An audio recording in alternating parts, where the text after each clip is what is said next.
আরে দুলা ভাই কেমন আছেন? পিয়া খুব ভালো আছি। তোমরা কেমন আছো? ভালো আছো? অনেক ভালো কাম করছো। তোমরা যে মনে করো যে ভ্যান লিয়ে চলে আসছো, একটা ভ্যানও পাইতেছিলাম না, বিশ্বাস করো। মানে কি কুম এই ভ্যানের কি হয়েছে, মানে এতক্ষণ ভ্যানের জন্য আমি ওয়েট করতেছিলাম। তোমরা আসছো, খুবই ভালো হয়েছে, খুবই ভালো হয়েছে। নাইমুল তোমার কি অবস্থা? আমার অবস্থা তো খুবই ভালো, আমি খালি ভ্যান পাই। আপনি স্টেশন ফালে এসে এখানে খাড়া রয়েছেন, আর স্টেশনে খালি ভ্যান আপনারা ডাকতেছে, কি ব্যাপার? নাকি টাকা বাঁচানোর লেগে আডা দিছে? ল্যাংরা পাউলে আছে আডা দেন আপনি? কি বলো? লাফা বলে তো এক আড়াই 20 মজি। আচ্ছা আপনি একলা কেন? আপা কই? আপা? তুমি তোমার আপার কথা বলতেছো? এটারে বাইর থইছি, এটা তো এমনি একটু আবেগি। তার মধ্যে শরীরের ওজন গেছে বাইরা।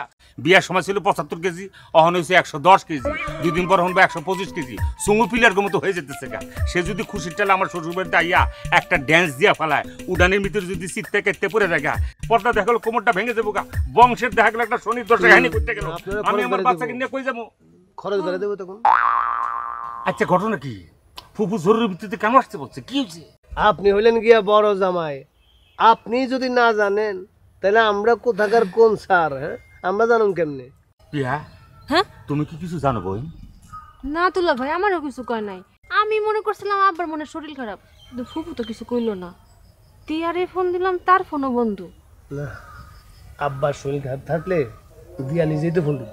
নাইমুল ঠিক কথাই বলছে, ঘটনা অন্য কিছু ঘটতে পারে, সে অনেক কথা। আচ্ছা নাইমুল, ভালো কথা, তোমার কন্ট্রাক্টরের বিজনেস কেমন চলতেছে? আমার কন্ট্রাক্টরের বিজনেস খুব ভালো চলতেছে। হ্যাঁ ভালো তো হইবই। ফেসবুকে সেদিন দেখলাম কন্ট্রাক্টর সুন্দর করে রাস্তাটা মনে করে পিচ ঢালা বানাইছে, 2 দিন পরে তুফানের টেলায় চাদরের মতন নাকি উঠাই লয়ে গেছে। তখনই বুঝছি কন্ট্রাক্টরের ব্যবসা খুব রমরমা যেতেছে। আর আপনার স্টকের ব্যবসা তো খুব খারাপ যাইতেছে, তাই না? এক পেঁয়াজ স্টক করেই তো আপনি মনে করেন যে 4 বছর ইনকাম করে ফেলাইছেন, তারপর আবার আদা স্টক করতেছেন, রোজার মধ্যে ডাল, ছোলা বুট, পেঁয়াজ সব স্টক করে ফেলাইছেন। তখন আবার আপনি শেয়ারে ভ্যান খুঁজতেছেন যাওয়ার লাগে। এত টাকা কি করবেন? একটা তো গাড়িও কিনতে পারেন না আপনি? এই বোকা, এটা বোকা না? আরে বোকা, এখন ঠাস করে যদি আমি একটা গাড়ি কিনে ফেলাই, তাহলে গাড়ির অনেক খরচ আছে না? গাড়ির ড্রাইভারের একটা বেতন দেওয়া লাগবে, তারপরে গাড়ির মোবিল চেঞ্জ আছে, তারপরে তেল চেঞ্জ আছে, মানে প্রতিদিন গ্যাস ভরা লাগবে। এটা কি সার্টিফিকেটের কথা নাকি? গাড়ি পালা, হাতি পালা, মনে করো এটা কি সমান? মানে মানুষ তো এমনি বলে না, সবাই পারে না। আচ্ছা যাক, এই কথা বলে তো লাভ নেই। এই টাকাটা যদি আমি স্টকে লাগাই, আদা, রসুন, জিরা, তারপরে দইনা, মাঝখানে কি হয়েছে আল্লাহ, আগে কি সুন্দর দিন কাটাইতাম আমরা। ওই যে দৈন্যার কন্ট্যাক্ট করতে করতে খালি বায়নাটা একদিক দিয়ে দিছি, ওদিকটা মনে করো যে ডাবল হয়ে গেছে। আমি যেহেতু কথা বলি, এই না জানেন না মনে করো খালি কন্ট্যাক্ট করতে বলছিলাম। আস্তে আস্তে আস্তে। এই জান দাও।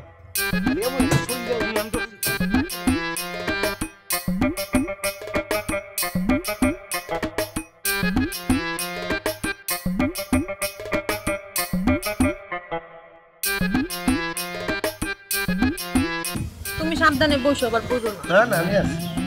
আমার অভ্যাস আছে। সব তো ঘুমাই গেছে। ক্লান্ত মনে হয়। আরে কিসে ক্লান্ত? এমনি আয় আর ঘুমাতো।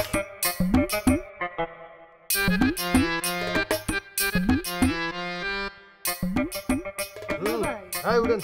আসি হ্যাঁ দুলা ভাই। কখন চলে এলাম বুঝিনি তো।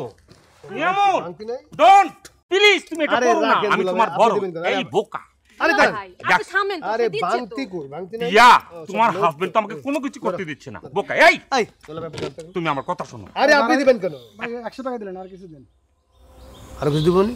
রাস্তাতে না একজন উঠলো না, ওজন বাড়ছে না। একটা চাপকানি দিয়ে সবগুলো দাঁত কিন্তু ফেলে দেবো। আর কিছু দিবা মানে কি?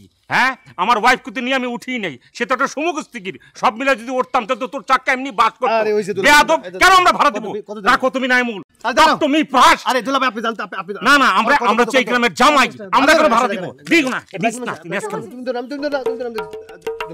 কথাটা বোঝার চেষ্টা করো। আরে আপনি জানতো, আরে উঠছেন একটা গরিব মানুষ, 100 টাকা আমরা কত মানুষ দেই না? আসেন আসেন। আচ্ছা এই নামুল, হ্যাঁ, কোনো কান্নার আওয়াজ পেতেছি না কেন? কান্নার হচ্ছে না। এই কি বোকা নাকি? এই প্রিয়া, তোমার সময় কিসের কন্ট্রাক্টার করো? এই মিয়া, তুমি কি বলো দাটা কিসের কন্ট্রাক্টার করো তুমি? কান্নার আওয়াজ নাই মানে বসো নাই, বইরা তো মরে না। দুলা ভাই কি সব কথা বলেন? এই তুমি কি সব কথা বলো?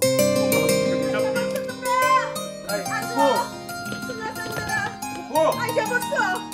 ডাক্তার সালাম লাগবো না, মনে শান্তি নাই, সালাম দিয়ে আমি কি করবো? থাক, কোনো সালাম লাগবো না। ঘটনা কি কও, কি হইছে? আরে ঘটনা কি এখানে খারাই শুনবি? ঘরে চল, ঠান্ডা মাথায় বস, আর নাহলে খারার উপরে শুনলে তো ঠাস করে অজ্ঞান হয়ে পড়ে যাবি।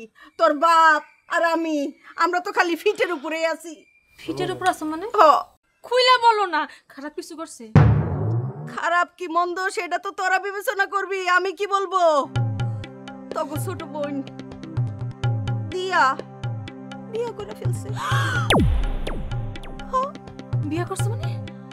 বিয়ে করে ফেলছে। জানলাম না, শুনলাম না, খেলাম না, কিছু ধরলাম না, মানে কি বলবো, আমার মুখের কোনো ভাষা নেই সত্যি। আমাদেরকে জানাবেন না, আমরা এমনি আসি, খালি হাতে আসার লোক আমি তো নিজের পক্ষে একটা ডিনার সেট নিয়ে আসতে পারতাম।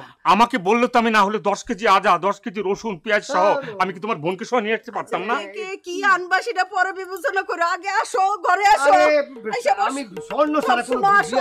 আগে দিকে বললে একটা তো সব স্বর্ণ দিকে তো একটা চেইন নিয়ে আসতে পারতাম।